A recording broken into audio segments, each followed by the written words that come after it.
Hello students, welcome to English grammar tutorial class. আজ আমাদের topic হলো, তোমরা যারা ওয়েস্ট বেঙ্গল বোর্ডের আন্ডারে পড়ো, ক্লাস 11-এর ইংলিশের প্রথম পোয়েম আপন ওয়েস্ট মিনিস্টার ব্রিজ, এই কবিতাটা নিয়ে আজ আমরা আলোচনা করব। কবিতাটা শুরু করার আগে আমি তোমাদের কিছু গুরুত্বপূর্ণ কথা বলতে চাই, যেটা তোমরা যারা ক্লাস 11-এ পড়ছো প্রত্যেকের জানা উচিত। কি? যখন আমরা কোনো কবিতা পড়ি তখন কবিতাটা আমাদের এমনভাবে পড়া উচিত যাতে একটা ছবি, একটা দৃশ্য যেন আমাদের চোখের সামনে ভেসে ওঠে। কবিতাটাকে আমাদের ঠিক সেই গভীরে গিয়েই পড়তে হবে। কারণ কি, যদি আমরা ধরো লাইন বাই লাইন কোনো কবিতা পড়ছি, সেই কবিতা পড়লে কিন্তু আমাদের মনের মধ্যে বা আমাদের কল্পনা শক্তিতে, আমাদের যে ইমাজিনেশন পাওয়ার আছে, সেখানে কোনো ছবি তৈরি হয় না। শুধু লাইন বাই লাইন কবিতা পড়াটা উচিত নয়, সেটা কোনো সায়েন্টিফিক মেথডও নয়। তোমাদের আমি ক্লাস 11-এর প্রত্যেকটা কবিতা এমনভাবে পড়াবো যাতে তোমরা যখন ক্লাসটা শেষ করবে, প্রত্যেকটা কবিতার ক্লাস যখন তোমরা শেষ করবে, দেখবে তোমাদের মনের মধ্যে, তোমরা যখন চোখটা বন্ধ করবে, তোমাদের মনের মধ্যে একটা ছবি ফুটে উঠেছে।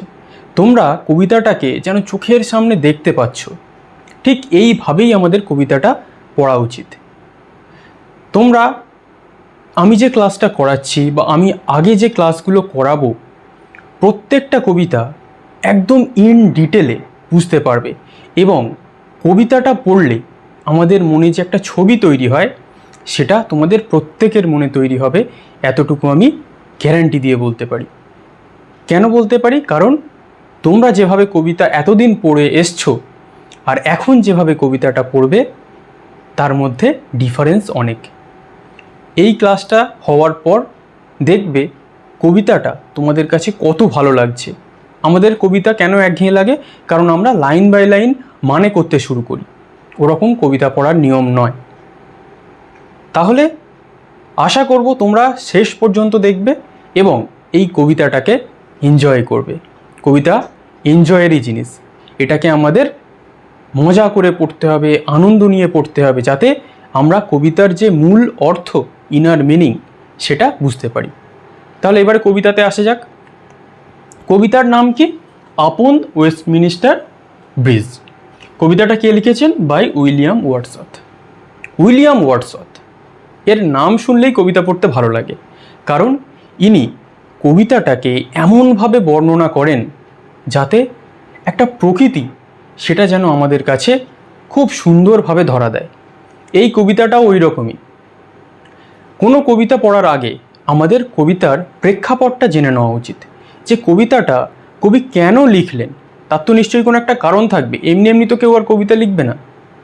সেই কারণটা আমরা প্রথমেই জানব। কারণ কি? উইলিয়াম ওয়ার্ডসওয়ার্থ ইনি হচ্ছেন একজন নেচার পোয়েট, মানে কি ইনি প্রকৃতি নিয়ে সবসময় কবিতা লিখে গেছেন। ঠিক এই কবিতাটা লেখার সময় উনি ওয়ার্ডসওয়ার্থ আর ওনার বোন ডরোথি ফ্রান্সে যাচ্ছিল। কিসে করে যাচ্ছিল? ঘোড়ার গাড়িতে চেপে তারা ফ্রান্সে যাচ্ছিল। 1802 সাল, অনেক, প্রায় 200 বছর আগে। এই যে যেতে যেতে ওরা এসে থামলো কোথায়? আপন ওয়েস্ট মিনিস্টার ব্রিজ। সেটা কোথায় অবস্থিত? সেটা আমাদের সবার স্বপ্নের শহর লন্ডনে অবস্থিত। লন্ডন তোমরা সবাই শুনেছ। তোমরা সবাই এটাও শুনেছ যে লন্ডনে একটা টেমস রিভার আছে। ওই রিভারের উপরেই অবস্থিত কি? West minister bridge. তাহলে যখন তারা ফ্রান্সে যাচ্ছিল, তখন তাদের ঘোড়ার গাড়িটা কোথায় এসে থামলো? এই ওয়েস্ট মিনিস্টার ব্রিজের ওপরে এসে থামলো। যখন তাদের ঘোড়ার গাড়িটা এখানে এসে থামলো, তখন একদম আর্লি মর্নিং, ওই 5:30, 6টা, 6:30 এইরকম ঘড়িতে বাজে। যখন তাদের এই ঘোড়ার গাড়িটা এখানে এসে থামলো এবং ওয়ার্ডসওয়ার্থ ঘোড়ার গাড়ি থেকে লন্ডন শহরটাকে দেখতে আরম্ভ করলো, তখন তিনি মন্ত্রমুগ্ধ হয়ে গেলেন। তার মনটা যেন জুড়িয়ে গেল। কেন জুড়িয়ে গেল? কারণ যখন লন্ডনের চারিপাশ দেখতে লাগলো, তার মনে হলো এই রকম সুন্দর জায়গা পৃথিবীতে আর নেই। আর তিনি নেচার পোয়েট, প্রকৃতি নিয়ে কবিতা লিখতে ভালোবাসেন। তাই এই সুন্দর দৃশ্য দেখার পর তিনি যেহেতু কবি, তাকে তো একটা কবিতা লিখতেই হবে।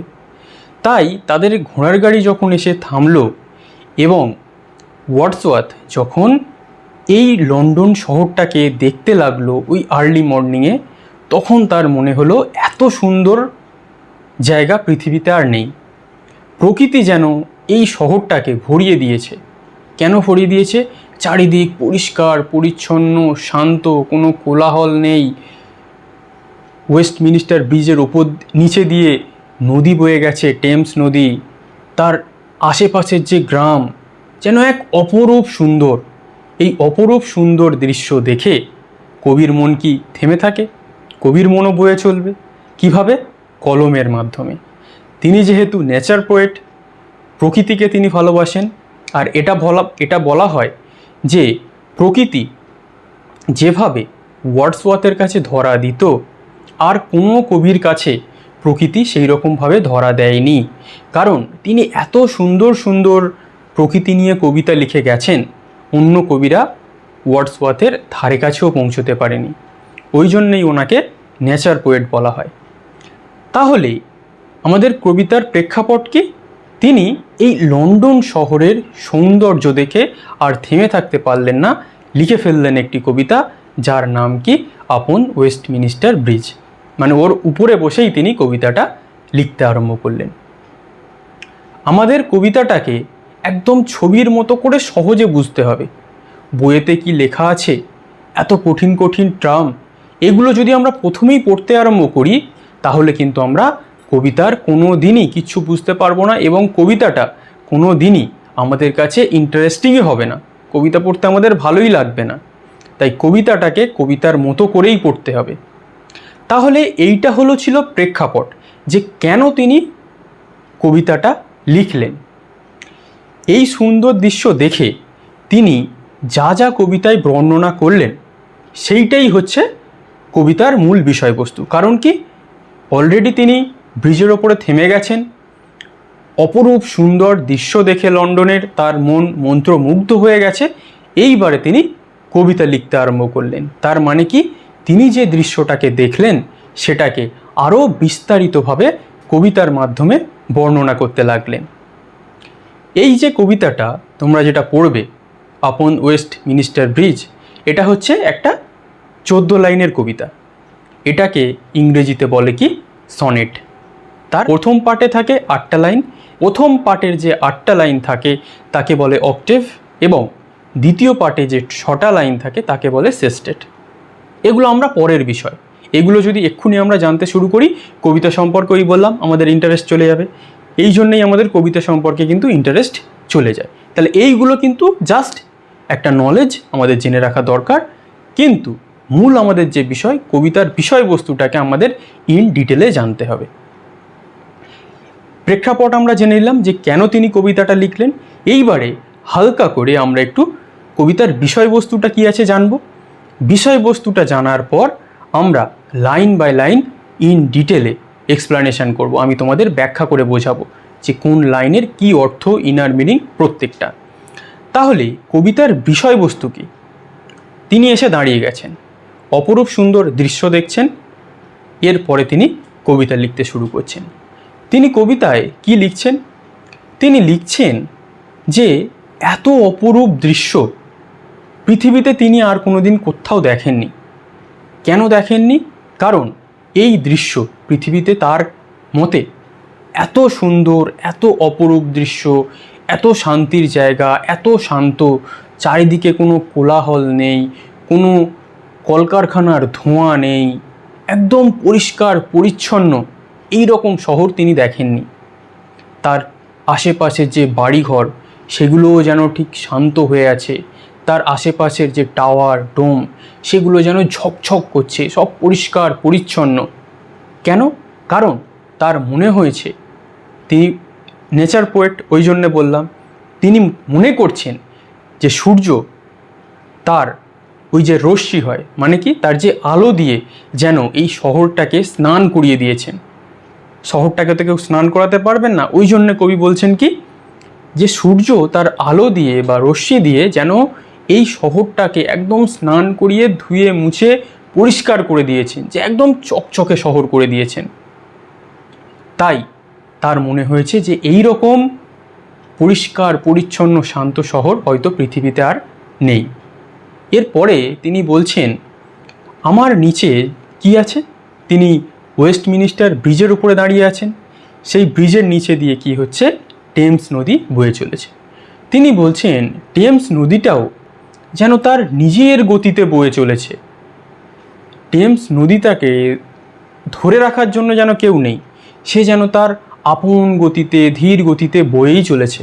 কেন তিনি এটা বলছেন? কারণ খুব সকালবেলা, সেখানে কোনো জাহাজ চলছে না, সেখানে কোনো আরও আনুষঙ্গিক যে জিনিসপত্র নদীর উপরে হয় সেটা নেই, নদী একদম ফাঁকা। তাই তিনি বলছেন নদীর যে জল সেটা তার আপন গতিতে বয়ে চলেছে। এরপরে তিনি আবার বলছেন যে অনেক পাহাড় পর্বত আছে, সেগুলো অপরূপ সুন্দর। তোমরা যারা পাহাড় পর্বতে বেড়াতে যাও, তোমাদের মনে হয় যে পাহাড় পর্বতের মতো অপরূপ সুন্দর দৃশ্য আর নেই। কেন? কারণ যখন পাহাড়ের উপর দিয়ে সূর্য যখন প্রথম ওঠে, আমরা যখন কাঞ্চনজঙ্ঘায় বেড়াতে যাই, সূর্য ওঠা অনেকে দেখতে যায়। তিনি বলেছেন পাহাড়টাকেও হয়তো সূর্য অত ভালোভাবে স্নান করিয়ে দেয়নি, বা সূর্যের আলোতে পাহাড়গুলোকেও হয়তো অত ভালো লাগবে না যত ভালো এই লন্ডন শহরটাকে লাগছে। তিনি নেচার পোয়েট, তিনি কোথায় তুলনা টানলেন দেখো, পাহাড় পর্বতের সাথে আমাদের লন্ডন শহরকে তিনি তুলনা করলেন, এবং পাহাড় পর্বতটাকে কম সুন্দর বললেন, এবং লন্ডন তাকে কি বললেন, পাহাড় পর্বতের থেকে বেশি সুন্দর বলে দিলেন। এরপরে তিনি কি বললেন, এরপরে তিনি বললেন যে লন্ডনটাকে তিনি একটা হৃৎপিণ্ড বা হার্টের সাথে তুলনা করলেন। কেন তুলনা করলেন? কারণ লন্ডনের আশেপাশে আরও গ্রামাঞ্চল আছে, ওখানে আরও অনেক গ্রাম আছে, কিন্তু সেই প্রত্যেকটা জিনিসের কেন্দ্রবিন্দুকে এই লন্ডন শহর, যেমন আমাদের কলকাতা শহর ওয়েস্ট বেঙ্গলের কেন্দ্রবিন্দু, ঠিক তেমনই লন্ডনের আশেপাশে অনেক গ্রামাঞ্চল থাকলেও লন্ডনটাকেই তিনি হৃদয় বলে তুলনা করলেন, এই কান্ট্রি বা দেশের হৃদয় বলে তুলনা করলেন। কেন তিনি তুলনা করলেন? কারণ বাকি যে জিনিস বা গ্রামগুলো রয়েছে ওনার মতে, সেগুলোকে তিনি অঙ্গ প্রত্যঙ্গ, হাত পা এইসবের সাথে তুলনা করেছেন, কিন্তু লন্ডনটাকে হার্ট বা হৃদয় বলেছেন। কেন বলেছেন? কারণ আমরা কি জানি, হৃদয় ছাড়া মানুষ বাঁচতে পারে না। দেখো, প্রকৃতির কবি হতে পারে তিনি, কিন্তু ওনার সেন্স অন্য কবিরা ওনার কাছে জাস্ট ম্যাচই করতে পারবে না প্রকৃতি নিয়ে যখন কবিতা লেখা হবে। তাহলে তিনি এই শহরটাকে হার্টের সাথে তুলনা করলেন এবং বললেন এই শহরের মতো সুন্দর শহর, এই শহরের মতো অপরূপ সুন্দর দৃশ্য তিনি না দেখেছেন, না কোথাও শুনেছেন। তিনি আবার বলছেন এটা আমার মত, আমি বলছি, আমি দেখিনি। পৃথিবীতে অন্য কারো কবি আছে, আরও অনেক কবি আছে, তারা দেখে থাকতে পারেন, কিন্তু ওনার মতে এত সুন্দর দৃশ্য এই পৃথিবীতে আর নেই একটাও। তাহলে এইটা ছিল কি আমাদের যে কবিতা, তার বিষয়বস্তু। বিষয়বস্তুটা আমরা কেন জানলাম? কারণ বিষয়বস্তুটা যদি আমরা প্রথমে তার একটা ওভারভিউ বা তার একটা আইডিয়া নিয়ে নিই, তাহলে যে কোনো কবিতা পড়তে আমাদের খুব ভালো লাগবে। এরপরে আমি যখন তোমাদের লাইন বাই লাইন ব্যাখ্যা করব, তোমরা দেখবে কবিতাটা তোমাদের কাছে ছবির মতো ফুটে উঠছে। কেন ছবির মতো ফুটে উঠছে? কারণ তোমরা কবিতার বিষয়বস্তুটা কি সেটা অলরেডি জানতে পেরেছো। তোমাদের মনে একটা কৌতূহল জন্মেছে যে যখন আমরা লাইন বাই লাইন কবিতাটা পড়ব, আরও কি কি কবি বলতে চেয়েছেন সেটা আমরা কিভাবে দেখব। তাহলে আশা করছি এতদূর তোমরা পুরোটাই বুঝতে পেরেছো। যদি না বুঝতে পারো আরও একবার ভিডিওটা প্রথম থেকে দেখবে। এরপরে আমরা শুরু করব কি লাইন বাই লাইন এক্সপ্লানেশন। কবিতায় বললাম 14টা লাইন আছে, প্রত্যেকটা লাইনকে আমরা ইন ডিটেলে ব্যাখ্যা করব, তার ইনার মিনিং, মানে কবি শুধু লাইন কবিতার পড়লে হয় না, ওই লাইনের মাধ্যমে কবি আরও অনেক কথা বলেন, সেইটা আমাদের জানা উচিত। সেইটা যদি আমরা জেনে যাই, কবিতা আমাদের কাছে ছবি হয়ে ফুটে উঠবে। যেমন আমরা ভিডিওতে সিনেমা দেখি, ঠিক তেমনই আমাদের মনের মধ্যে ওই কবিতাটা একটা সিনেমার মতো ধরা দেবে। তাহলে চলো এবারে আমরা কি করব, লাইন বাই লাইন এক্সপ্লানেশন করব। দেখো তাহলে আমাদের লাইন বাই লাইন এক্সপ্লানেশন শুরু করা যাক। দেখো প্রথম লাইন, তোমাদের এখানে প্রত্যেকটা লাইন আসবে, তোমরা সেটা দেখতে পারো এবং আমি যখন ব্যাখ্যা করব তখন আমার দিকে দেখবে। ক্লিয়ার? দেখা যাক। আর্থ has not anything to show more fair. প্রথমে আমরা জাস্ট সেন্টেন্সটার মানে জানবো, তারপরে আমরা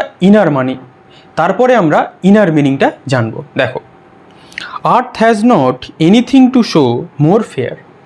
পৃথিবীর আর এমন কিছু নেই যা এর থেকে বেশি সুন্দর দেখাবে।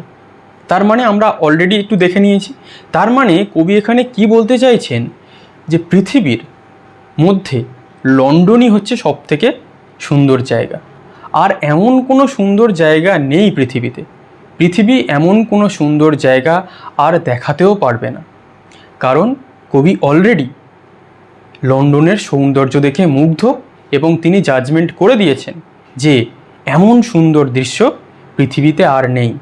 কারণ ওই যে সকাল 5:30 থেকে 6টা বা আর্লি মর্নিং, ওখানের ওই যে সূর্যের আলোতে লন্ডনটাকে যেন মনে হচ্ছে একদম স্নান করিয়ে পরিষ্কার পরিচ্ছন্ন করে দেওয়া হয়েছে।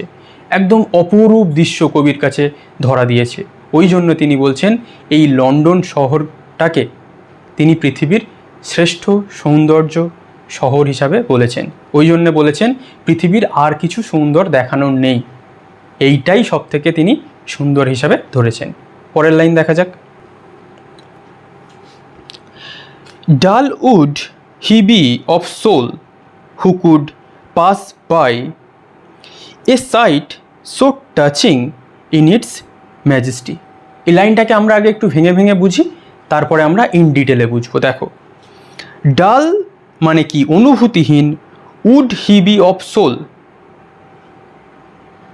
তার আত্মাটা বা অন্তরাত্মাটা কি অনুভূতিহীন হবে। হু কুড পাস বাই, যে পাস কাটিয়ে চলে যাবে। A sight so touching in its majesty, এই যে সুন্দর দৃশ্যটা, যে দৃশ্যটা নিজে থেকেই এত সুন্দর, যে এই সৌন্দর্য দেখে পাস কাটিয়ে চলে যাবে, তার অন্তরাত্মা বা তার আত্মাটা কেমন হবে? ডাল, অনুভূতিহীন, যার কোনো অনুভূতি নেই। তাহলে এর ইনার মিনিং কি বলতে চাইছে? এর ইনার মিনিং হলো এইটাই, ধরো তোমরা কোথাও বেড়াতে গেছো, এরপরে তুমি কি করলে, একটা খুব সুন্দর দৃশ্য দেখে এরম বলে উঠলে ওয়াও। এবারে তোমার পাশ দিয়ে হয়তো কেউ গেল, সে ওই দৃশ্যটা দেখে তার মনে কোনো অনুভূতিই জন্মালো না। মানে তোমার কাছে যেটা অপরূপ সুন্দর, অন্যর কাছে সেটা কোনো গুরুত্বই পেল না। সে ওই দৃশ্যটা দেখে হয়তো সত্যিই সুন্দর দৃশ্যটা, কিন্তু এরকম অনেক মানুষজন আছে যাদের কাছে ওই দৃশ্যটা অত সুন্দর লাগে না। তাহলে কবি তাদেরকে কি বলছেন, যে এই রকম লন্ডনের এত সুন্দর শহরটাকে দেখে যে পাশ কাটিয়ে চলে যাবে এবং কি করবে, এই সৌন্দর্য দেখে তার মনে এই যে ওয়াও, এইরকম একটা অনুভূতি জন্মাবে না। তার হৃদয়কে তিনি কি বলেছেন, বা আত্মাটাকে তিনি কি বলেছেন, একটা অনুভূতিহীন আত্মা। তার মানে দেখো তিনি কি বোঝাতে চাইছেন, তার মানে তিনি এটা বোঝাতে চাইছেন যে তিনি যদি ওই শহরটাকে দেখে চলে যেতেন এবং ওই শহরের সৌন্দর্য নিয়ে তার মনের মধ্যে কোনো অনুভূতি না হতো, তাহলে তিনি তাকেও কিন্তু বলতেন তার আত্মাটাকে অনুভূতিহীন। কিন্তু তিনি ঘুরিয়ে বলছেন, তার ভালো লাগাটাকেই তিনি ঘুরিয়ে বলছেন, যে যদি কেউ এই শহরটাকে পাশ কাটিয়ে চলে যায় এবং তার মনের মধ্যে কোনো অনুভূতি না জন্মায়, তাহলে কি তার হৃদয়, তার আত্মাটা কি অনুভূতিহীন। কারণ এই শহরটাকে দেখতে এতই সুন্দর লাগছে যে একে না দেখে, এর সম্বন্ধে প্রশংসা না করিয়ে, একে চোখ ফিরিয়ে যাওয়া যায় না। এতই সুন্দর এই শহরটা। ক্লিয়ার? পরের লাইন দেখা যাক। The city now doth like a garment wear. Doth মানে কি? ডাজ। গার্মেন্ট মানে আমরা সবাই জানি পোশাক। তার মানে কবি কি বলছেন, the city now doth like a garment wear. কবি এখানে বলছেন শহরটা যেন একটা পোশাক পরে আছে। তো শহর কি পোশাক পরে থাকতে পারে? কিন্তু না, এখানেই কবিদের মাহাত্ম্য। কি মাহাত্ম্য? কবিরা সহজ জিনিসটাকে একটু ঘুরিয়ে লেখেন, না হলে কবিতার ওই যে বললাম মজাটা আসে না। তাহলে এখানে কবি কি বোঝাতে চেয়েছেন? এখানে কবি বোঝাতে চেয়েছেন যে সূর্যের আলো যেন শহরটাকে ওই যে চারিদিক দিয়ে যেমন আলো দিলে তার আলোটা শহরের পুরোটা ঘিরে রাখে, সেইটাকেই তিনি এখানে পোশাকের সঙ্গে তুলনা করেছেন। কারণ সূর্য তার আলো দিয়ে শহরটাকে এমনভাবে ছেয়ে দিয়েছে, এমনভাবে পোশাক পরিয়ে দিয়েছে, ওই যে বললাম, তার মানে আলোর মাধ্যমেই পোশাক পরিয়ে দিয়েছে যেন শহরটাকে খুব ঝলমল লাগছে। মানে সূর্যের আলো সবাই যেন খুব ঝলমল করে, কিন্তু লন্ডন শহর তোমরা অলরেডি যারা দেখেছো একদম চকচকে ঝকঝকে শহর, আবার সূর্যের আলো পড়লে সেটা কি আরও ঝকঝক করছে। ওই জন্য কবি বলেছেন যেন সূর্যের আলো সেটাকে পোশাক দিয়ে মুড়ে রেখেছে, মানে এত সুন্দর কবির ওই শহরটাকে দেখতে লাগছে, এটাই হচ্ছে এর মানে। তারপরে কি বলছে? The beauty of the morning silent bare. The beauty of the morning, সকালের যে সৌন্দর্য, সাইলেন্ট নিস্তব্ধ, বেয়ার মানে আমরা কি জানি, যেটাকে ঢাকা দিয়ে রাখা হয় না। তাহলে কবি এখানে কি বলছেন? যে সকালের যে সৌন্দর্যটা একদম শান্ত, আর্লি মর্নিং, শান্তটা হওয়াই স্বাভাবিক, কারণ তখনও কেউ ঘুম থেকে ওঠেনি, সেটা আমরা পরে আসছি। কবি এখানে কি বলছেন? কবি এখানে বলছেন যে সকালটা এতই শান্ত যেন মনে হচ্ছে এই রকম শান্ত কোনো শহর পৃথিবীতে আর নেই। বেয়ার কেন বলেছেন? সেটাকে আমরা উলঙ্গ বলতে পারি, নট কভার্ড বলতে পারি। কেন বলেছেন? কারণ ওখানকার আবহাওয়া সূর্যের আলোতে এত পরিষ্কার পরিচ্ছন্ন হয়ে গেছে যে কোনো জায়গা কবির দূর দূরান্তে দেখতেও কোনো কিছু অসুবিধা হচ্ছে না। ওখানকার যে ঘর বাড়ি, আশেপাশের গাছপালা, পাশের গ্রাম, কবি সব কিছু একদম ঝকঝকে চকচকেভাবে দেখতে পাচ্ছেন। মনে হচ্ছে যেন ওই শহরটাকে কেউ ছবি দিয়ে এঁকে দিয়েছে, এত সুন্দর কবির মনে হচ্ছে। আর বেয়ার কেন বলেছেন? কারণ আমরা কি জানি, যখন কোনো ধোঁয়া হয়, কলকারখানা থেকে যখন ধোঁয়া বের হয়, তোমরা কি দেখবে যে চারিদিকটা একটা অন্ধকার মতো হয়ে যায়, কিছু দেখা যায় না। তার মানে এখানে আমাদের কি বুঝতে হবে যে ওখানকার কলকারখানাগুলোও কিন্তু তখন ফাংশন করা শুরু হয়নি, মানে তখন বন্ধ আছে, হয়তো সকাল 10টা থেকে খুলবে। ওই জন্য তিনি বলেছেন যে বেয়ার মানে কি, চারিদিকে কোনো ধোঁয়া নেই, স্মোকলেস এয়ার, ধোঁয়াহীন বাতাস, কোনো ধোঁয়া নেই, কিচ্ছু নেই। কবি সমস্ত কিছু ঝকঝকে চকচকে দেখতে পাচ্ছেন, তার চোখে কিছু আবছা লাগছে না, তিনি সব কিছু খুব পরিষ্কার দেখছেন। ওখানকার বাতাস আবহাওয়ার তখন এতই পরিষ্কার। Clear? Next, ships, towers, domes, theatres and temples lie open আনটু the fields and to the sky. এখানে তিনি শিপ বলতে জাহাজ, টাওয়ার্স বলতে লন্ডনের বিভিন্ন উঁচু উঁচু যে চূড়া, ডোমস বলতে যে সেন্ট পলের একটা গম্বুজ ছিল তিনি সেটাকে বুঝিয়েছেন, থিয়েটার যেখানে আমরা সিনেমা দেখি, টেম্পল মানে মন্দির। তিনি এগুলোকে সাহিত্য হিসাবে বলেছেন, মানে শুয়ে আছেন বলেছেন। কেন বলেছেন? কারণ তিনি যেখান থেকে এইগুলোকে প্রত্যক্ষ করছেন সেখান থেকে এইগুলোকে এত সুন্দর লাগছে যেন মনে হচ্ছে তার কাছে যে এগুলো শুয়েই আছে। মানে হয়তো তুমি কলকাতায় গেলেও অনেক কিছু টাওয়ার দেখতে পারো, কিন্তু টেম্পল দেখতে পারো, থিয়েটার দেখতে পারো, কিন্তু কবির কাছে মনে হয়েছে যে এর যে সৌন্দর্য, সেই সৌন্দর্যটা কারোর সাথে ম্যাচ করবে না, এতই সুন্দর লাগছে, একদম ঝকঝকে। তারপরে কি বলছেন? Open আনটু the fields and to the sky. একটু আগে আমরা কি দেখলাম যে সেখানে কোনো ধোঁয়া নেই, তাহলে কবি কি বলছেন? Open আনটু the fields and to the sky. তার আশেপাশের যে ফিল্ডগুলো রয়েছে, আশেপাশের আকাশ বাতাস একদম ঝকঝকে চকচকে পরিষ্কার, একদম উন্মুক্ত বাতাস, যাকে তিনি বোঝাতে চেয়েছেন যে উন্মুক্ত বাতাসে তিনি যদি আকাশের দিকেও তাকান সেই আকাশটাকেও তিনি ঝকঝকে চকচকে হিসাবে দেখতে পাচ্ছেন। যেমন তিনি এই যে বিভিন্ন টাওয়ার, ডোম, থিয়েটার, টেম্পলস এগুলোকে দেখছেন, এগুলোকেও তিনি একদম খুব পরিষ্কার পরিচ্ছন্নভাবে দেখছেন। ক্লিয়ার? তারপরে কি? All bright and glittering in the smokeless air. All bright, সব কিছুই চকচক করছে, অ্যান্ড গ্লিটারিং, ঝকঝক করছে, ইন দ্য স্মোকলেস এয়ার, ধোঁয়াহীন বাতাসে। তাহলে অল ব্রাইট, এই অল মানে কোনগুলোকে বোঝাতে চেয়েছে? এই যে শিপ, টাওয়ার, ডোম, থিয়েটার, টেম্পল, এগুলোকেই তিনি বলছেন all bright and glittering in smokeless air. তিনি এগুলোকেই বলছেন যে বাতাসে কোনো রকম ধোঁয়া, অপরিষ্কার, অপরিচ্ছন্ন কিচ্ছু নেই, একদম মুক্ত বাতাস, পরিষ্কার পরিচ্ছন্ন আকাশ।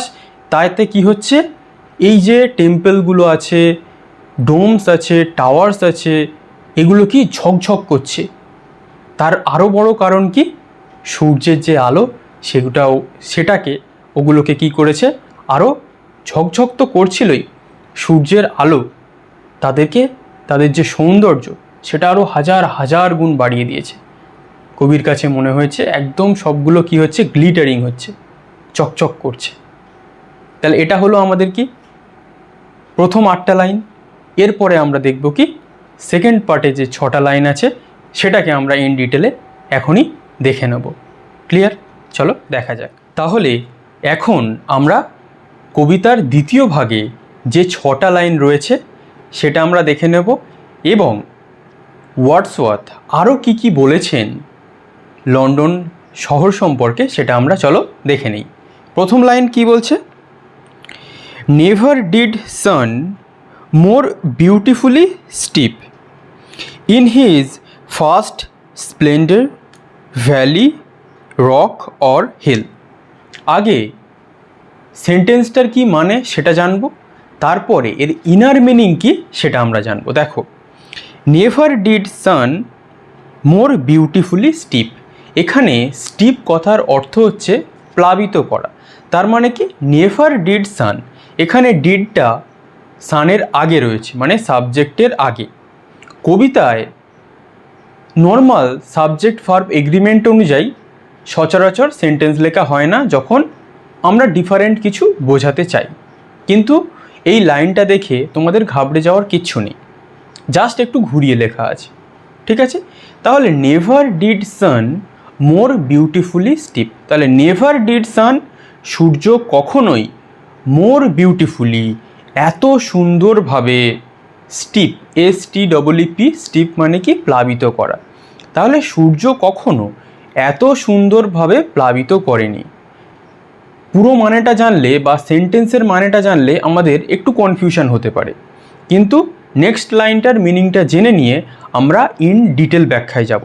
দেখো কি বলছে, ইন হিজ ফার্স্ট স্প্লেন্ডার, সূর্যের যে প্রথম দ্যুতি বা সূর্যের যে প্রথম আলোয়, সেই আলোতে, ভ্যালি উপত্যকা, রক পাথর, হিল পাহাড়কে। দেখে মনে হতে পারে সেন্টেন্সটা যে খুব কঠিন, কিন্তু যদি আমরা এর ইনার মিনিংটা বুঝতে পারি, কিভাবে ইনার মিনিংটা বুঝবো সেটা তো আমি আছি তোমাদের জন্য। দেখো, এখানে কবি বলছেন যে সূর্যের আলোয় যখন কোনো পাহাড়ে, কোনো হিল, রক, এই সব জায়গায় সূর্যর যখন প্রথম আলো পড়ে, তখন ওই যে প্রাকৃতিক দৃশ্যটাকে অপরূপ সুন্দর লাগে। কিন্তু কবি তাও এখানে কি বলছেন, যে সূর্য কখনো ভ্যালি, রক, পাহাড়, পর্বত বা হিলকেও এত সুন্দরভাবে তার সূর্যের আলোয় আলোকিত করেনি যতটা এই লন্ডন শহরকে করেছে। তার মানে এখানে ভেবে দেখো,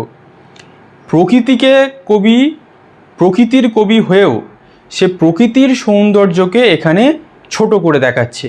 কেন ছোট করে দেখাচ্ছে? কারণ লন্ডন শহরের যে সৌন্দর্য, যা দেখে কবি মুগ্ধ হয়ে গেছেন অলরেডি, সেটাকে প্রকৃতির থেকে সুন্দর দেখানোর জন্য তিনি কি বলছেন, যে সূর্য এত সুন্দরভাবে পাহাড় পর্বতকেও আলোকিত করেনি যতটা এই লন্ডন শহরটাকে করেছে।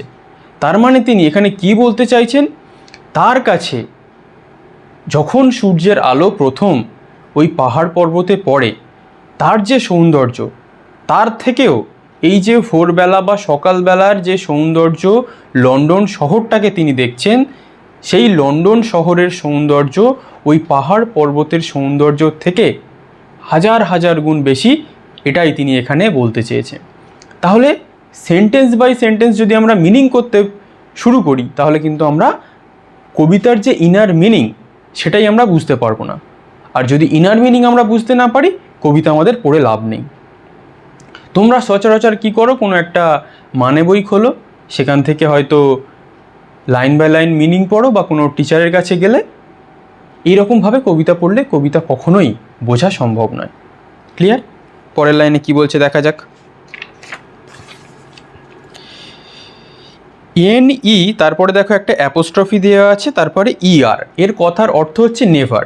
তাহলে never saw I, never felt a calm so deep, এই লাইনটাকেও ঘুরিয়ে ফিরিয়ে লেখা আছে। ওই আমি তোমাদেরকে কি বললাম, কবিতায় যদি সব কিছু সোজা হয়, সব কিছু সহজভাবে করা হয় তাহলে কবিতাটা ঠিক জমে না। কবিতায় একটু জটিলতা থাকবে, তার ইনার মিনিং বুঝতে হবে, সেন্টেন্স একটু ঘুরিয়ে ফিরিয়ে লেখা থাকবে, তবেই কিন্তু কবিতার মেন মর্মটা বোঝা যায়।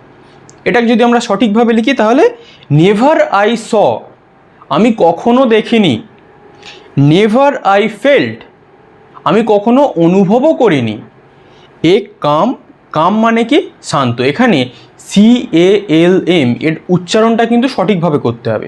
এর উচ্চারণটা কিন্তু ক্লাম ক্লাম এইরকম নয়, ক্লাম নয়, এর উচ্চারণটা কি কাম। যেমন তোমরা কি জানো কাম মানে আশা, সেই সেম উচ্চারণটা কিন্তু এখানেই কাম। এই কাম কথার CALM কথার অর্থ হচ্ছে, এই কামের অর্থ কি শান্ত, কাম। তাহলে এ কাম সো ডিপ, ডিপ মানে কি গভীর। তাহলে এত শান্ত মানে কি গভীরভাবে শান্ত, মানে চরমভাবে শান্ত, এর দূরে আর শান্ত হতে পারে না। তাহলে এমন শান্ত পরিবেশ কবি কি বলছেন, আমি আর কখনো দেখিনি, I never saw, I never felt, আমি কখনো অনুভবও করিনি। এখানে কবি আই কথাটার কেন উল্লেখ করলেন সেটা কিন্তু আমাদের জানতে হবে। কারণ আর কিছুই নয়, কবি যেহেতু নিজেই কবিতাটা লিখছেন, তিনি নিজের অনুভূতির কথাটা এখানে কিন্তু শেয়ার করছেন। পৃথিবীর আরও 10টা লোক কী ভাবছে বা আরও 1000টা লোক ওই লন্ডনটাকে দেখে কি ভাবতে পারে, তার মতামত কিন্তু তিনি এখানে দেননি। তিনি এখানে আই কথাটার উল্লেখ করে নিজের ওপরেই জোরটা দিয়েছেন যে আমি এই সবগুলো অনুভব করছি, এই সবগুলো দেখছি। তাহলে তিনি পৃথিবীর হয়তো অনেক জায়গায় ঘুরেছেন, অনেক জায়গা, অনেক প্রাকৃতিক দৃশ্য দেখেছেন, অনেক সুন্দর সুন্দর শহরে গেছেন, কিন্তু এত সুন্দর শহর, এত শান্ত শহর, এত গভীরভাবে নিস্তব্ধ একটা শহর তিনি আর কখনো দেখেননি, তিনি আর কখনো অনুভবও করেননি। তাহলে একটা কবি কতটা দূরদৃষ্টি সম্পন্ন হতে পারলে এইরকম একটা লাইন তার কবিতার মধ্যে লিখতে পারে, I never saw, I never felt. এটাকে আমরা সহজ করে নিলাম লাইনটাকে, যেটা একটু ওয়ার্ডসওয়ার্থ ঘুরিয়ে লিখেছে। তাহলে আশা করছি তোমরা লাইনটা বুঝতে পেরে গেছো। নেক্সট,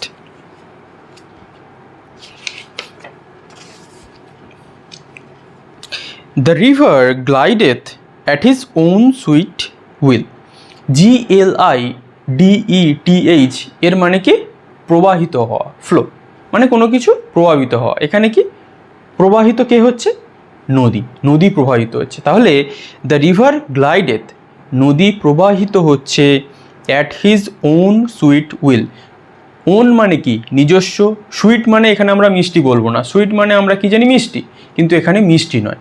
সুইট উইল, উইল মানে কি ইচ্ছা শক্তি। তাহলে at his own sweet will, তার নিজস্ব ইচ্ছাতে নদী কি বয়ে চলেছে। এখানে কবি হঠাৎ নদীটাকে নিজের ইচ্ছায় বয়ে চলেছে, সুন্দরভাবে বয়ে চলেছে, এটা বলতে গেল কেন, এরও ইনার মিনিং আছে। কারণ যখন ধরো কোনো নদীর ওপর দিয়ে কোনো জাহাজ যাবে, কোনো নৌকা যাবে, তখন নদীর যে স্বাভাবিক ফ্লো সেটা কিন্তু ব্যাঘাত ঘটে। যখন কোনো একটা জাহাজ এরম তীরের মতো বেগে বেরিয়ে যাবে, তখন দেখবে জাহাজের দুপাশ দিয়ে জলটাকে এইরকম হতে থাকে। তার মানে নদী তখন কিন্তু তার স্বাভাবিক যে ছন্দ এরকমভাবে বয়ে চলে, সেটা আর বয়ে চলতে পারে না। তাহলে কবির কতটা জ্ঞান থাকলে, কতটা ইনার মিনিং সম্পর্কে তার দক্ষতা থাকলে সে এইরকম একটা লাইন তার কবিতায় লিখতে পারে। সে বলছে নদীটা তার নিজের গতিতে সুন্দরভাবে বয়ে চলেছে। কত সুন্দর একটা লাইন। তার মানে কি, নদীর মধ্যে কোনো জাহাজ নেই, আনুষাঙ্গিক যেগুলো নৌকা চলাচল বা আনুষাঙ্গিক নদীতে যেসব কাজকর্ম হয় সেগুলোও সেখানে হচ্ছে না। তার মানে কি, নদীর যে জল সে খুব নিজের মনের মতো করে, নিজের গতিতে, নিজের ফ্লোতে বয়ে চলেছে। তাকে ব্যাঘাত দেওয়ার কোনো জাহাজ নেই, নৌকা নেই, মানুষও নেই।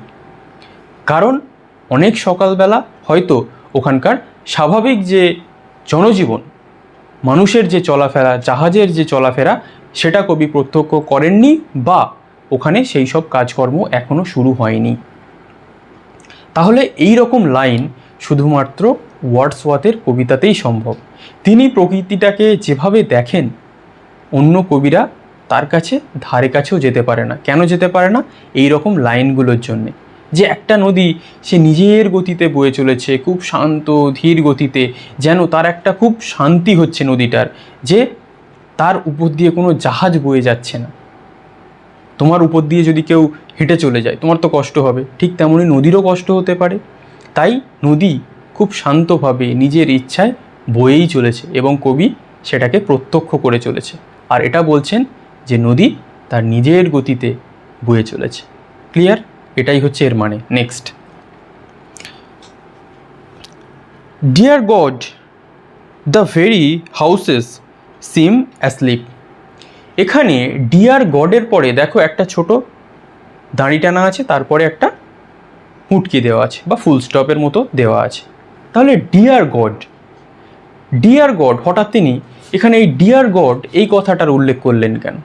কারণ তিনি এই যে লাইনটার টেনে পুটকিটা দিয়েছেন, এটা হচ্ছে একটা এক্সক্লেমেটরি মার্ক। মানে কি, যখন আমরা কোনো কিছু দেখে বিস্ময় প্রকাশ করি, আমাদের মনের যে অনুভূতিটা সেটাকে ব্যক্ত করি, তখন আমরা এই এক্সক্লেমেটরি চিহ্নটার ব্যবহার করি। তাহলে কবির ওই সুন্দর দৃশ্যটা দেখে কবি অভিভূত, কবি বিস্ময়কর হয়ে গেছেন যে এই রকম সুন্দর দৃশ্য তিনি আর দেখেননি। তাই তিনি ডিয়ার গড, হে ঈশ্বর, মানে এটা তিনি কি বোঝাতে চেয়েছেন যে হে ঈশ্বর, তুমি কি দৃশ্যই না আমাকে দেখালে। তারপরে তিনি কি বলছেন, the very houses seem asleep. Very houses, house মানে কি ঘরবাড়ি, সিম মানে কি মনে হয়, অ্যাসলিপ মানে কি ঘুমাচ্ছে। তিনি কি বলছেন, the very houses seem asleep. তিনি বলছেন হাউসগুলো বা বাড়িগুলো ঘুমাচ্ছে। এখানে বাড়িগুলো তো নিশ্চয়ই ঘুমাতে পারে না, কারণ ওগুলো জড় পদার্থ। এখানে এই কবিতার মধ্যে কিছু রেটরিক ব্যবহার হয়েছে, সেটা আমরা প্রথম দিকে কেন করিনি, কারণ সেটা কবিতার ছন্দটাকে আমাদের নষ্ট করে দেবে, বোঝার ক্ষমতাটাকে নষ্ট করে দেবে। এখনও আমি তোমাদের বলবো না রেটরিক কী, সেটা আমরা কবিতার শেষে আমি তোমাদের বলবো কোন কোন লাইনে রেটরিক আছে এবং সেই রেটরিকগুলো কেন ব্যবহার করা হয়। আগে আমাদের কবিতার ইনার মিনিংটা বোঝাটা খুব দরকার। তাহলে কবি এখানে বলছেন the very houses seem asleep.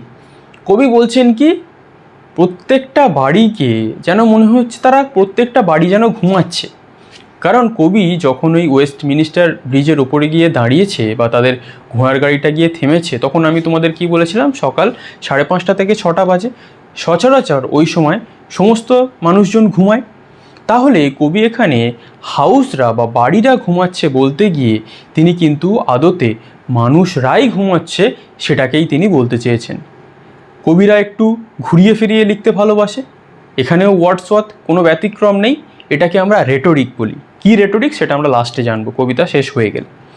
তাহলে ভোরবেলা প্রত্যেকটা ঘরবাড়ি যেন শান্ত, গভীর ঘুমে মগ্ন। তার মানে কি, এখানে প্রত্যেকটা বাড়ি গভীর ঘুমে মগ্ন নয়, ওখানকার যে মানুষজন প্রত্যেকেই ঘুমে মগ্ন। ওখানে কোনো কোলাহল নেই, কোনো শব্দ নেই। আমরা সকালবেলা বা যখন সব কিছু চুপচাপ থাকে, অনেক দূর থেকে আওয়াজ হলেও শুনতে পাই, কিন্তু ওখানে কোনো দূরের আওয়াজও আসছে না এত শান্ত পরিবেশ হওয়ার সত্ত্বেও। তার মানে কি, প্রত্যেকটা বাড়িতে মানুষজন গভীর নিদ্রায় মগ্ন, মানে তারা গভীর ঘুমে আচ্ছন্ন, তারা ঘুমাচ্ছে। এখানে হাউসরা কিন্তু ঘুমাচ্ছে না, এখানে কিন্তু মানুষরাই ঘুমাচ্ছে। কবি সেটাকে হাউস বলেছেন। সেটা রেটরিক বললাম, সেটা আমরা লাস্টে জানবো। আগে ইনার মিনিংগুলো আমাদের জেনে রাখা দরকার। চলো next. And all that mighty heart is lying still. আমরা যখন প্রথমে বিষয়বস্তুটা জেনেছিলাম, তখন হার্ট বলতে বা হৃদয় বলতে কোন শহরটাকে জেনেছিলাম? ওই লন্ডন শহরটাকেই। কেন? তার আশেপাশে আরও অনেক গ্রামাঞ্চল আছে, কিন্তু মেন কেন্দ্রবিন্দুকে ওই লন্ডন। তাই কবি এখানে লন্ডনটাকে মাইটি হার্ট, বৃহদাকার হৃদয় বা ক্ষমতাশালী হৃদয় বলেছেন, এবং বলেছেন ইজ লাইং স্টিল, এবং সেই হার্টটা বা লন্ডন শহরটা এখনও ঘুমাচ্ছে। এর ইনার মিনিংটা কি? এর ইনার মিনিংটা হচ্ছে আগেই যেটা আমি বলে দিলাম, যে এত শান্ত, এত গভীর প্রশান্তি, এত গভীর শান্তি, কোনো কোলাহল নেই, কিচ্ছু নেই। তাই কবি বলছেন যে আমাদের যে হৃদয় বা ওখানকার যে হৃদয়, তাকে তিনি লন্ডন শহর বলেছেন, এবং বলেছেন লন্ডন শহরটা এখনও ঘুমে মগ্ন। তার মানে কি, সেই লন্ডন শহরের যে বাড়িঘরগুলো আছে, সেখানে একটাও মানুষ এখনও ঘুম থেকে ওঠেনি, কেউ এখনও কাজকর্মের জন্য বের হয়নি। কেন বের হয়নি? সবাই জেনে গেছো তোমরা, যে ভোর 5:30 থেকে 6টা বাজে, সবে সূর্য উঠেছে। সূর্য উঠে লন্ডন শহরটাকে অপরূপ সুন্দর করে দিয়েছে, এবং কেউ ঘুম থেকে ওঠেনি। তাই কবি বলছেন কি, and all the mighty heart, and all that mighty heart is lying still. তার মানে কি, লন্ডন শহরটা এখনও ঘুমে আচ্ছন্ন, ওখানকার কোনো মানুষজন এখনও ঘুম থেকে ওঠেনি। তাহলে লাইং স্টিল এই কথাটার মধ্যেও কবি একটা রেটরিক ব্যবহার করেছেন, সেটা আমরা বলেছি কি লাস্টে জানবো। এই লাইং স্টিল মানে এতই সকালবেলা, এত সকালবেলা কবি ওখানে পৌঁছে গেছেন যে কোনো মানুষজন ওঠেনি। এই লাইং স্টিল কথাটাও অর্থটা সেটাই, যে ওখানে লন্ডন শহরটাকে তিনি কিন্তু বোঝায়নি যে লন্ডন শহরটা ঘুমাচ্ছে। এর ইনার মিনিং তিনি বোঝাতে চেয়েছেন, বা অন্তর্নিহিত যে অর্থ, তার গভীরের যে মিনিং, সেটা তিনি কি বোঝাতে চেয়েছেন, যে লন্ডন শহরের যেসব মানুষজন আছে তারা এখনও কিন্তু স্টিল লাইং, এখনও কিন্তু তারা ঘুমাচ্ছে। তাই ওখানে কোনো কোলাহল নেই, কোনো শব্দ নেই, কোনো আওয়াজ নেই, কোনো বিশৃঙ্খলা নেই, কোনো মানুষের হুড়োহুড়ি নেই, কিচ্ছু নেই। একদম শান্ত শহর, প্রশান্তির শহর। এই রকম শহর পৃথিবীতে আর নেই, যেটা কবি ব্যক্ত করেছেন। তাহলে আশা করছি তোমরা প্রত্যেকটা লাইন খুব ভালোভাবে বুঝতে পেরেছো। যদি এখনও তোমাদের কোনো ডাউট থাকে, তোমরা আমায় কমেন্ট করবে। এবং তোমাদের আমি যেটা বলেছিলাম, যে এই কবিতায় রেটরিক কি, রেটরিকটা কিভাবে ব্যবহৃত হয়, কিভাবে ঘুরিয়ে ফিরিয়ে কবিরা রেটরিকের ব্যবহার করে, সেটা আমি তোমাদের প্রথম থেকে কেন বলিনি। কারণ রেটরিক একটা নতুন বিষয় তোমাদের কাছে। যদি এক্ষুনি তোমরা রেটরিকটা আমি তোমাদের প্রত্যেকটা লাইনের মাঝে বলতে থাকতাম, তোমাদের একটা একঘেয়ে আসতো। কারণ হয়তো অনেককেই তোমরা বুঝতে পারতে না, কিছুটা বুঝতে পারতে, তখন তোমাদের একটা কনফিউশন তৈরি হতো এবং কবিতাটা ভালো লাগতো না। এইবারে আমি তোমাদের রেটরিক কি সেটা বুঝিয়ে দেবো। তাহলে চলো এবার আমরা দেখে নিই কোন কোন লাইনে রেটরিক আছে, এবং সেই রেটরিকগুলোকে কি বলে, এবং সেই রেটরিকগুলোকে কেন ব্যবহার করা হয়। প্রত্যেকটা অ্যান্সার তোমরা এবার পেয়ে যাবে। তাহলে চলো দেখা যাক। তাহলে এতক্ষণ আমরা কবিতার প্রত্যেকটা লাইন বাই লাইন এক্সপ্লেনেশন দেখে নিয়েছি। আশা করছি তোমরা প্রত্যেকে খুব ভালো করে কবিতাটা বুঝতে পেরেছো। এরপরে কবিতায় কিছু রেটরিকের ব্যবহার হয়, সেগুলো আমরা জেনে নেব। কিভাবে রেটরিকের ব্যবহার হয়, কবিরা সেটাকে কিভাবে ব্যবহার করেন, সেটা আমরা যতক্ষণ না লাইন বাই লাইন দেখব আমরা বুঝতে পারবো না। ওই জন্য তোমাদের সামনে আমি পোয়েমটাকে রেখেছি, সেটা কিভাবে বোঝানো হয়েছে, মানে রেটরিকগুলো কিভাবে ব্যবহার করা হয়েছে সেটা আমরা দেখে নেব। এগুলোকে তোমরা অনেক সময় ফিগার অফ স্পিচ এই নামেও দেখতে পারো, ঠিক আছে, ওটা কোনো বিষয় নয়। দেখো প্রথম লাইনে যেটা আছে, আর্থ has not anything to show more fair, এটাকে আমরা বলবো কি হাইপার, HYPERBOLE, হাইপারবোল। কেন হাইপারবোল? কথার অর্থ হচ্ছে কোনো কিছুকে একদম চরমভাবে বাড়িয়ে বাড়িয়ে বলা। যেমন এখানে কবি বলছেন কি, পৃথিবীতে লন্ডন শহরের মতো সুন্দর আর কিছু নেই। ধরো তুমি যদি বলো তোমার মতো সুন্দর দেখতে কেউ নেই, বা ওই মেয়েটার মতো সুন্দর কেউ নেই, বা এই জামাটার মতো এত সুন্দর জামা আর হয় না, যেটাকেই তুমি বলো, সে সৌন্দর্য নিয়ে হোক বা যাই হোক, তুমি যদি বলো তোমার কাছে হাজার হাজার কোটি টাকা আছে অথচ তোমার কাছে কিছুই নেই, তার মানে হাইপারবোল মানে কি, যখন আমরা কোনো জিনিসকে বাড়িয়ে বাড়িয়ে বলি সেটাই হচ্ছে হাইপারবোল। হাইপারবোল তাহলে কি অর্থ? কোনো জিনিসকে খুব বাড়িয়ে বাড়িয়ে বলা, বাড়িয়ে বাড়িয়ে দেখানো, ঠিক আছে। তাহলে এই লাইনটা আমাদের ফিগার অফ স্পিচের বা রেটরিকের কিসের আন্ডারে পড়ছে? হাইপারবোল। এরপরে দেখা যাক। এরপরে তোমরা দেখো এখানে একটা লাইন আছে, ships, towers, domes, theatres, temples lie. দেখো এক একটা ওয়ার্ড পর কি দিয়ে শুরু হচ্ছে, এখানে দেখো টাওয়ারে টি, থিয়েটারে টি, টেম্পেলে টি। যখন এই রকম টি সাউন্ড বা কোনো সাউন্ড অন্য সেন্টেন্সে অন্য রকম থাকতে পারে, যখন এই রকম রিপিটেশন হবে সেটাকে আমরা কি বলবো? অ্যালিটারেশন। সেটাকে আমরা কি বলবো? অ্যালিটারেশন। ALLITERATION। তার মানে কি? এটা এন, ALLI। আচ্ছা এখানে আমি আর একবার লিখে দিই, ALLITERATION, অ্যালিটারেশন। মানে কি, কোনো ওয়ার্ড যখন শুরু হচ্ছে দেখবে তার যে শুরুর ওয়ার্ডটা বা রিপিটেশন, কোনো ওয়ার্ড বা কোনো লেটার, সেই লেটারটা যদি রিপিটেশন হতে থাকে তাহলে জানবে সেটাকে কবি কি বলছেন, অ্যালিটারেশনের ইউজ করেছেন। যেমন এখানে টি লেটারটা বারবার আসছে। এগুলো ফিগার অফ স্পিচ খুব জটিল বিষয়, এগুলো যারা ডিগ্রি কোর্স অনার্স পড়ে তাদের জন্য খুব দরকারি। তোমরা জাস্ট একটু বেসিক নলেজটা নিয়ে রাখো, ক্লিয়ার। এরপরে আমরা দেখব কি, তারপরে দেখো never did sun more beautifully steep. এখানে একটা সান, সূর্য। তারপরে কি, দ্য রিভার গ্লাইডেথ। তারপরে আমরা কি দেখলাম, ভেরি হাউসেস। তাহলে প্রথম লাইনে আমরা কি দেখলাম, never did sun more beautifully steep. Steep মানে কি, যদি আমরা পাহাড় থেকে নিচে নেমে আসা এই রকম ধরি, স্টিপ মানে কি স্লোপ ডাউন, মানে নিচে নেমে আসা। তাহলে সূর্য এত সুন্দরভাবে তার আলোটাকে কখনো এরকম স্লোপের মাধ্যমে নিচে নামায়নি। তাহলে এখানে আমরা কি বুঝছি, যে সূর্য সে তো আকাশে থাকে, সে তো নিজে নেমে আসতে পারে না। আর সিঁড়ি দিয়ে কারা নিচে নামে? মানুষরা নিচে নামে। তাহলে এখানে সানটাকে আমরা ব্যবহার করেছি কবিতাটার সৌন্দর্য বোঝানোর জন্য, কিন্তু এটাকে আমরা কি করেছি, পার্সনিফিকেশন করেছি। PERSONIFICATION। পার্সনিফিকেশন কথার অর্থ হচ্ছে যখন আমরা কোনো একটা জড় পদার্থ বা কোনো একটা এমন জিনিস, সেটাকে আমরা ব্যক্তিগুণ দান করব। ধরো সেটা ব্যক্তি নয়, সূর্য তো একটা ব্যক্তি নয়।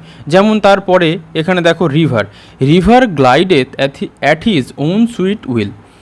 রিভার তার নিজস্ব ইচ্ছায় বয়ে চলে। রিভার তো নিজের মতো বয়ে চলে, তার আবার নিজের ইচ্ছা অনিচ্ছা বলে কিছু হয় না। নিজের ইচ্ছায় কারা চলে? মানুষ চলে। তাহলে আর পরেরটা কি দেখো, ভেরি হাউসেস সিম অ্যাসলিপ। হাউসগুলো বা বাড়িগুলোকে মনে হচ্ছে যেন ঘুমাচ্ছে। তাহলে বাড়ি নিশ্চয়ই ঘুমায় না, মানুষ ঘুমাচ্ছে। তাহলে এমন কোনো জিনিস যার কোনো প্রাণ নেই, অথচ তাকে প্রাণের গুণ বা মানুষের যেসব গুণ, ব্যক্তি সত্তা যেটা, সেটা তার উপর চাপানো হয় বিভিন্ন কবিতায়, তখন সেটাকে আমরা কি বলি, পার্সনিফিকেশন। তাহলে পার্সনিফিকেশন কথার অর্থ কি, এমন কোনো জিনিসের সঙ্গে আমরা কোনো জিনিসের তুলনা করি, বিশেষ করে একটা জড় বস্তুর সঙ্গে বা এমন কোনো বস্তু প্রাণহীন তার সাথে যদি আমরা কোনো মানুষের তুলনা করি এবং সেটার আমরা অর্থটা অন্য বোঝাতে চাই, যেমন আমরা এখানে বলছি কি হাউসেস সিম অ্যাসলিপ, মনে হচ্ছে বাড়িরা ঘুমাচ্ছে, কিন্তু এই বাড়ির সাথে তাহলে আমরা কার তুলনা করেছি? মানুষের তুলনা করেছি, কারণ মানুষ ঘুমোয়, বাড়িরা নিশ্চয়ই ঘুমোতে পারে না। ঠিক এই রকমভাবে রিভার, সান প্রত্যেকটার ক্ষেত্রেই পার্সনিফিকেশান এখানে ইউজ করা হয়েছে। পার্সনিফিকেশান কথার অর্থ কি? কোনো কিছুর সঙ্গে ব্যক্তিসত্তা বা ব্যক্তির যে গুণ সেইটা তার উপরে চাপিয়ে দেওয়া, কিন্তু সেটা আসলে ব্যক্তি নয়। এটা আমরা কবিতায় বিশেষ ক্ষেত্রে দেখে থাকি। এরপরে যেটা আমাদের বুঝতে হবে সেটা কি? সিম্বল আর ইমেজ। সিম্বল আর ইমেজ কবিরা কীরকম অর্থে ব্যবহার করে সেটা জানার আগে সিম্বল আর ইমেজটা যে কী সেটা আমাদের জানতে হবে। দেখো, তোমরা অনেক সময় গাড়ির সামনে দেখবে এরম প্লাস চিহ্ন দেওয়া থাকে। এই প্লাস চিহ্নটা কেন দেওয়া থাকে? কারণ সেটা একটা ডাক্তারদের গাড়ি, সেটা বোঝানোর জন্যে। তোমরা যখন রাস্তায় বের হবে তখন দেখবে ট্রাফিক সিগন্যালে একটা গ্রিন লাইট থাকে, একটা ইয়েলো লাইট থাকে, একটা রেড লাইট থাকে।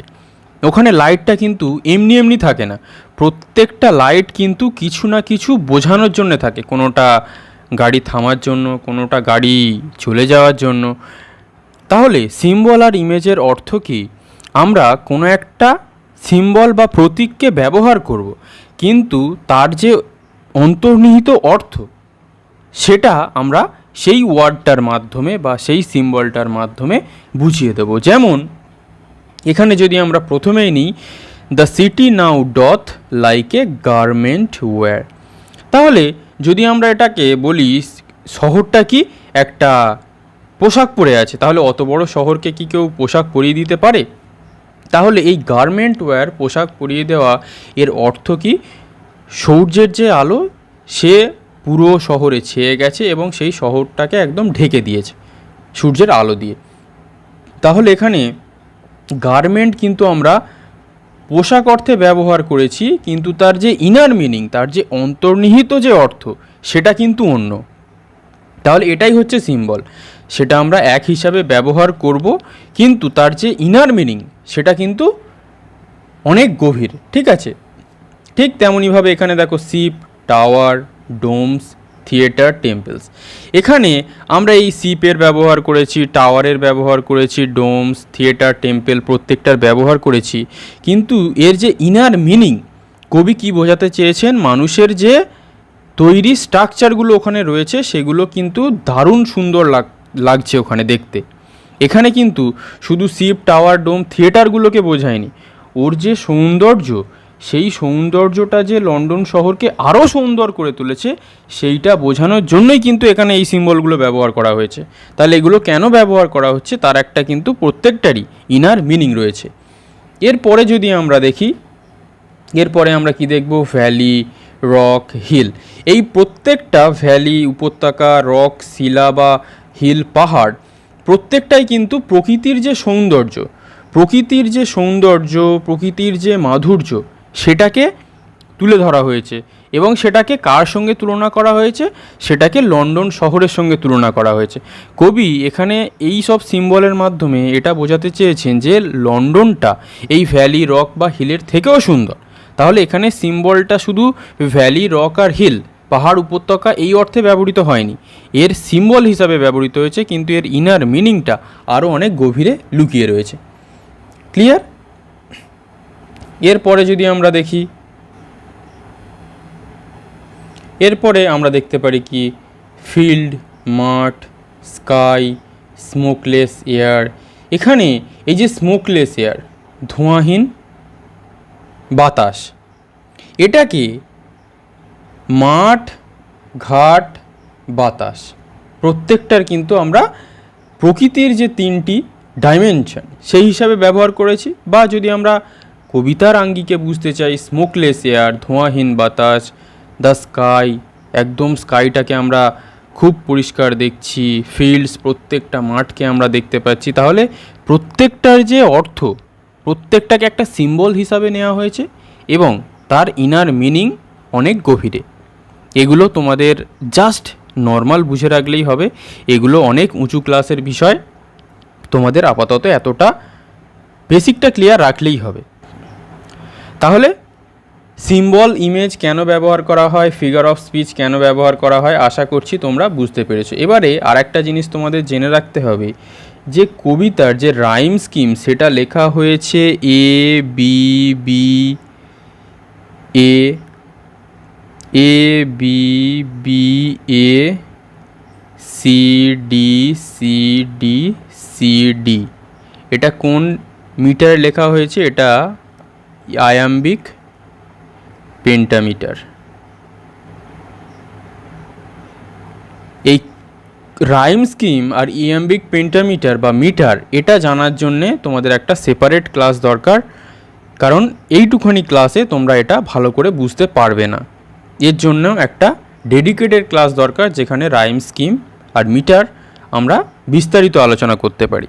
তোমাদের যদি প্রয়োজন হয় সেটা তোমরা আমায় কমেন্ট করবে, আমি অবশ্যই সেই ক্লাসটা নিয়ে আসবো। কারণ রাইম স্কিম আর মিটার এটা একটু ব্রড চ্যাপ্টার। তাহলে আজকের ক্লাসে আমরা কবিতাটা সম্পর্কে ইন ডিটেলে সমস্ত কিছু জেনে নিলাম। এবারে তোমাদের যে কোনো কোয়েশ্চেন করতে দেখবে খুব সহজ হয়ে যাচ্ছে, কারণ কবিতাটা যদি আমরা ভালো করে বুঝতে পারি আমাদের কোয়েশ্চেনের অ্যান্সার করাটা খুব সহজ হয়ে যায়। এরপরে আমরা নেক্সট পোয়েমে চলে যাব। যদি তোমাদের এই পোয়েম নিয়ে কারোর কোনো সমস্যা থাকে তারা আমায় অবশ্যই কমেন্ট করে জানাবে। তাহলে থ্যাংক ইউ ফর ওয়াচিং। আশা করছি এই কোর্সটা তোমাদের খুব হেল্প করবে।